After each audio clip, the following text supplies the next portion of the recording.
হে আমার প্রভু, হে দয়ালু আল্লাহ, তুমি আমার অন্তরের সব কথা জানো। জানো আমার ভয়, আমার আশা, আমার চেষ্টা। হে আল্লাহ, তুমি আমাকে সঠিক পথে রাখো। আমার নিয়ত যেন সবসময় খাঁটি থাকে শুধু তোমার জন্য। আমার পড়াশোনায় বরকত দাও, যেন আমি জ্ঞানে আলোকিত হতে পারি এবং সেই জ্ঞান দিয়ে সমাজ ও দিনকে উপকার করতে পারি।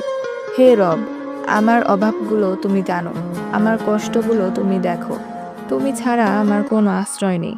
আমার পছন্দ, আমার ভালোবাসা, আমার সম্পর্ক সব তুমি হেফাজত করো। আমাকে ধৈর্য দাও, তৌফিক দাও, আর আমার ভুলগুলো ক্ষমা করো। তুমি যেভাবে চাও আমিও যেন সেভাবেই তোমাকে ভালোবাসতে পারি। আমিন।